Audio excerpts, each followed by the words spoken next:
Hello, ladies and gentlemen. This is Worm, and a little bit of a different intro today because we have a somber topic to discuss, which is the fact that 220 people were just laid off from Bungie. This just happened yesterday. Didn't talk about it yesterday because I wanted to give us a chance to have more details emerge, see some tweets from some of the former employees and stuff like that. And we've got a lot of information, a lot of, like I said, tweets and stuff that I've read from other people. So I figured today would be a good day to actually talk about everything I've seen and read and stuff like that. But in case you missed it, over on Bungie's website, Pete Parsons himself, Pete Parsons being the CEO of Bungie, put out a short article here detailing that 220 people are getting laid off from Bungie. It's about 17% of the workforce. It also details that 155 people from Bungie are going to be moved over into Sony. So they're no longer going to work for Bungie. They're going to work directly for Sony, which means that in total, 29% of, I'll just round up to 30% of Bungie's employees are now gone. This is not including everybody that was laid off in October of last year, October, November. And this is not including everybody that's left of their own volition as well. I think that if you total up both of those, like from October of last year to where we are currently, that means that Bungie's lost like 40% of its employee, its workforce, which is an insane amount of people to be lost. And, Pete goes in here and he talks about why this happened. And again, like I'm not gonna read everything in here. I'm not gonna read this whole article or anything like that. But he goes into details on why it happened.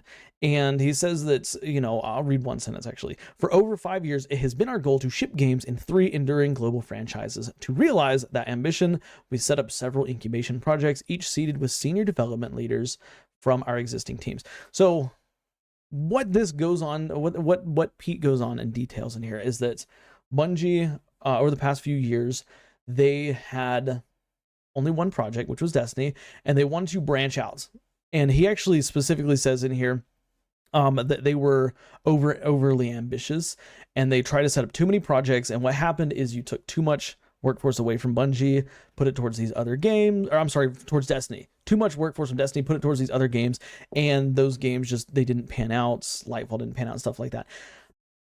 I want to talk about this first because I think it starts back in about 2020. And I've seen a lot of people who are more or less kind of uneducated in what's going on with Bungie, which I'm not going to sit here and say I'm an expert in this, but at least I had the intuition to go and research about everything that's been going on with Bungie for the past few years. Not deep research, but just surface level research so I can get an idea of what's going on. But a lot of people are blaming Pete Parsons. They're saying that, oh, Pete Parsons, is the reason why this has happened.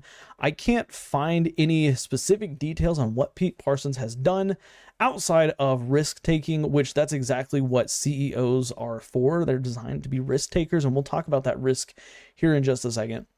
But let's get something clear. Like, this is not on one person. Like I read through so many tweets, talking about Pete Parsons, they're saying, oh, this is all Pete Parsons' fault. But from what I can gather, and again, I don't work there, what I can gather, though, it's not all Pete Parsons' fault. Pete Parsons is just the fall guy, okay? Similar to how Saltagreppa was the fall guy for the Divinity nerf. But with that being said, let's wind the clock back to 2019, okay? 2019, Shadowkeep drops.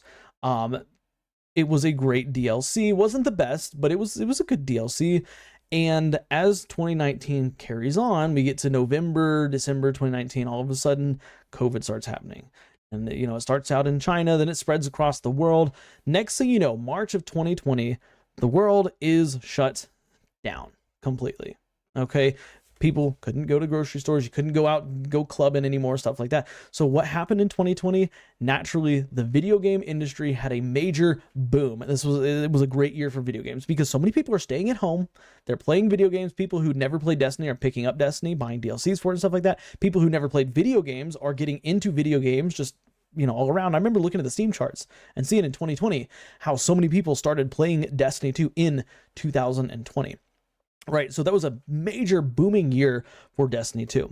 And what happened is that year provided a substantial income, like a substantial boost to income. that Destiny 2, or I'm sorry, that Bungie wanted to take advantage of. And Bungie being particularly the executives at Bungie, people like Pete Parsons, okay, wanted to take advantage of. So what happened in 2021? Bungie started hiring out the wazoo. Like, I remember going on Bungie's website back in 2021 because I heard that they were hiring, for new projects. And of course I wanted to go find out as much as I could, like, what new projects are we talking about, stuff like that. Project Matter was one of the ones. I don't know if Project Gummy Bears was in there, but I know Project Matter was one of the ones. But they started hiring a ton of people to work on these other games. This was a direct result of all the income gains that they had gained throughout 2020 and throughout the course of 2021. So they're trying to hire more people so they can branch out in these projects. Marathon, Matter, Project Gummy Bears, Project Payday, which I know Payday is believed to be Destiny 3. I don't know exactly what it is, so we're just going to refer to it as a generalized product, right? So in 2020, they had this huge boom of income coming in, so they hired all of these people to work on all these different projects. Well, that led to a problem, because when you hire all these people and you start pulling resources from Destiny to put into these other games, and that's literally what he said up here.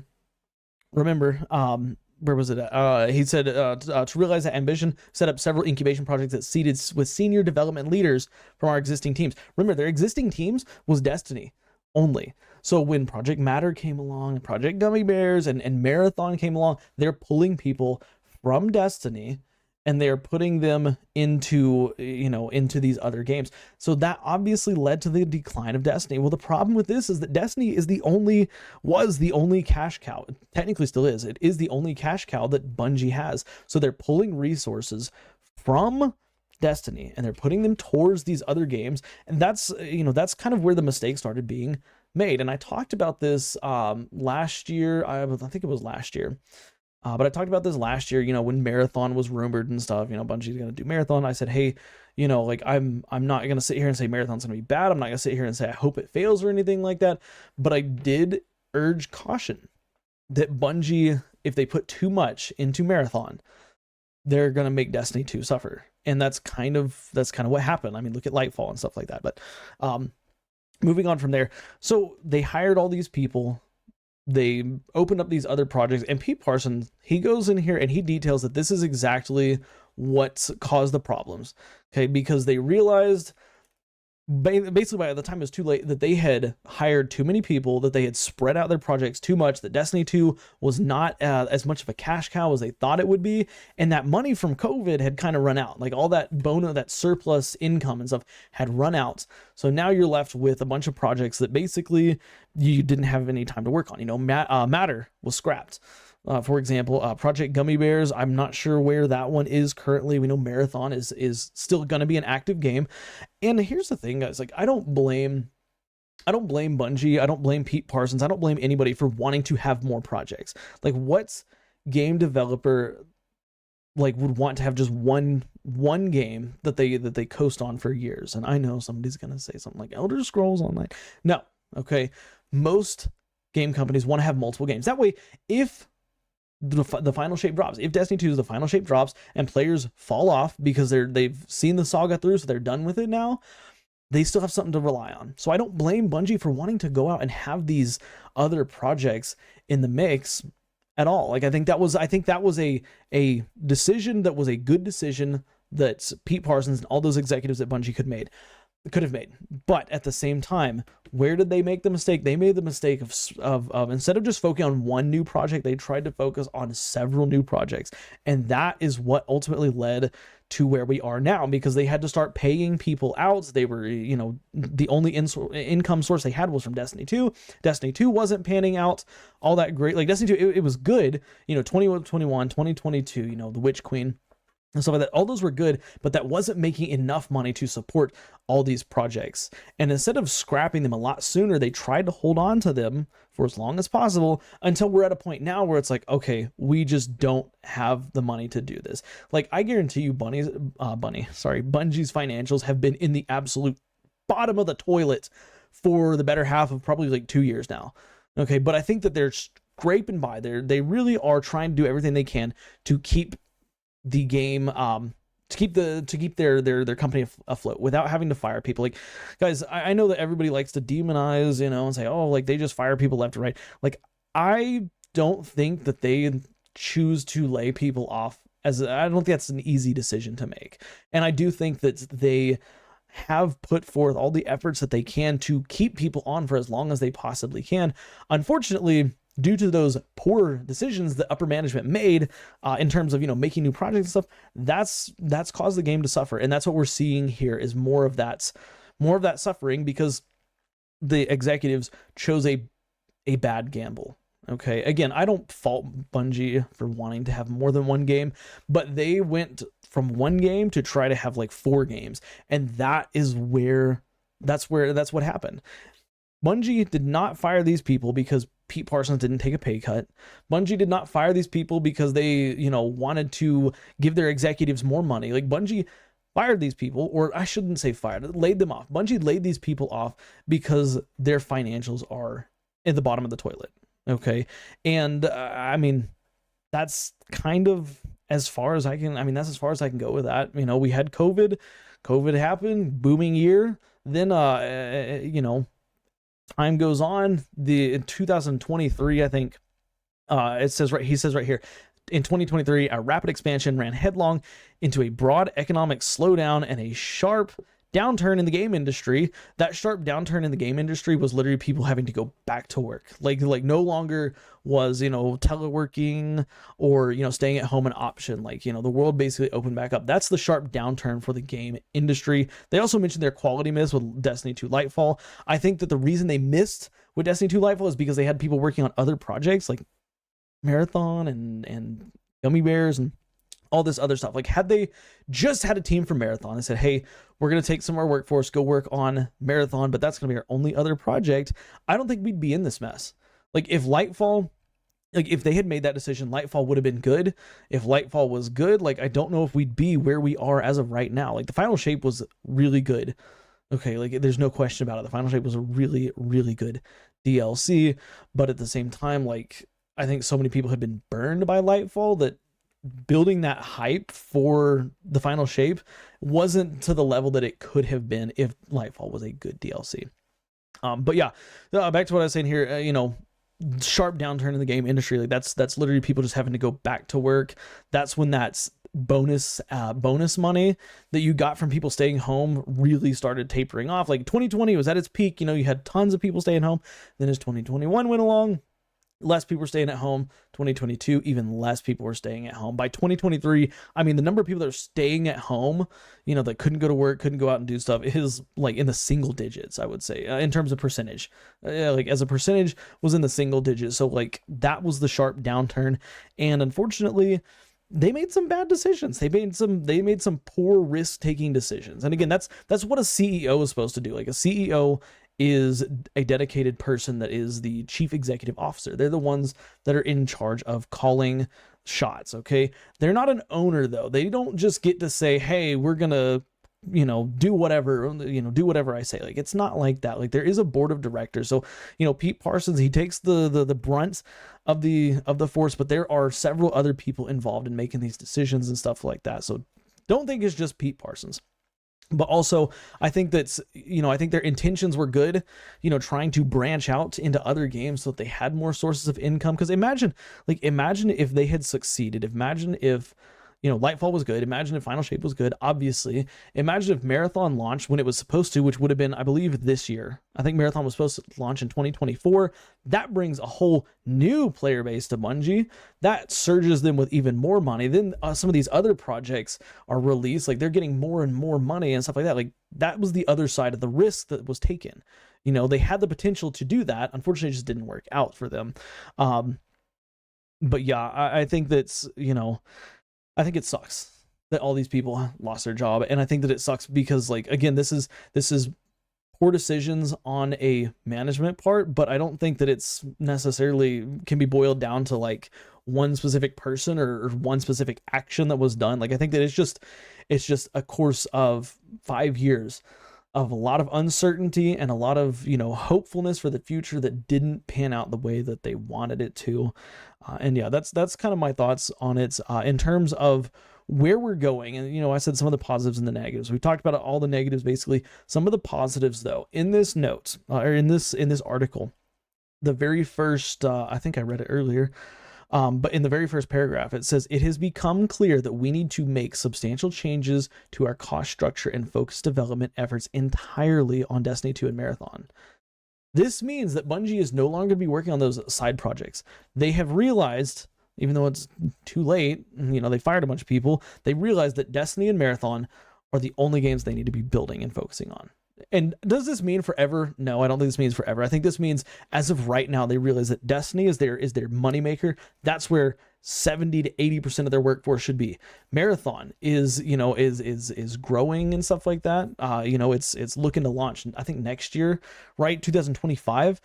Maybe it's going to be a good game. It's kind of hit or miss. Like, we don't know anything about Marathon yet, but we know how well Bungie's gameplay is. Bungie's gameplay feels fluid.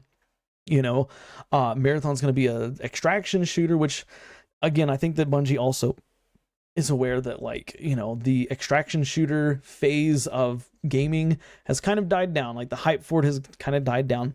I think there's going to be more to it than that, but they're putting their costs directly to just these two games, which means for us as players, Destiny 2 will hopefully improve in terms of its, maybe content, maybe gameplay, stuff like that. And then Marathon, of course, will launch and hopefully have a good launch. If Marathon flops at launch, I don't really know what's going to happen then. Are more people going to get fired? Is Bungie going to realize that, hey, you know what, we'll just scrap Marathon early, focus all resources back to Destiny? I don't really know what's going to happen. But the fact that they're reverting their people back to this game means that it's our game, the game that we play, the game that we love. The reason why you're watching this video or cares about this at all is because Destiny 2, and Destiny 2 is going to be made better because it's going to have more focus on it, right? That's the positive that I do want to take out of this. Again, lots of negative, I hate that these people got laid off, because I've been laid off back in 2018. I got laid off. The place I was working for completely shut down. Okay, everybody was gone. The director, all of it, just literally one day we were told, hey, this place is going to close down. You have about 3 weeks until you are completely done. So I know what it's like. I've been there, and it sucks. And so I do hope that these people can find work somewhere. I hope that's, to be clear. Also, I want to put this out here for everybody. To be clear, Bungie, or Pete Parsons detailed in here, for everyone affected by this job reduction, we will be offering generous exit packages, including severance, bonus, and health coverage. So it's not like the October firings where they just kind of cut everybody off and said bye. These people that got fired this time will have some benefits when they are, unfortunately told you got to go, including health coverage. That was a big one for October. But health coverage is an adult topic, and I don't want to talk about adult topics, right? But yeah, that's the good. I think that Destiny 2 will potentially see more love and attention to it, because now, Bungie, Pete Parsons, and I'm sure that not just Pete Parsons, if Pete Parsons made this, I'm sure that all the executives at Bungie agree that Destiny and Marathon need to be the sole focus, which honestly, that should have been the situation all the way back in 2021. Okay, you want to utilize that COVID money from everybody staying at home for a new game. One new game is more than enough. And I think it's honorable here that Pete does talk about it. He says, we were overly ambitious. Our financial safety margin were subsequently exceeded, and we began running in the red. He's being honest here. He's being candid. He's saying that, hey, here's the reason why. Okay, we got too ambitious. This is him basically saying that he and all the other executives at Bungie made a very poor, judgment call in terms of the risk reward situation, and they risked too much, and that's what happened. So got to give him props for owning up to it. Still, I think that it was a silly decision to try to do all these projects at once. Marathon should have been the only additional project.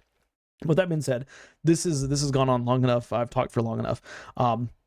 Keeping these people in my prayers that got fired or that got laid off, but I'm also keeping Bungie and Destiny 2 in my prayers, because I pray that Destiny 2 is going to be a really, really good game. So far, I've enjoyed the first act. The first episode. Sorry, and so Yeah. Anyways, look, blah, blah, blah, yada, yada, yada. Tell me your thoughts about all this stuff in the comments. Drop a like. It helps the channel out a lot. Subscribe for more daily Destiny content, conversations, debates, discussions, all that good stuff. And do me a favor, watch the videos you see on the end screen here, because for whatever reason, YouTube thinks you'll like them. Guys, I will see y'all in the next one. Bye for now.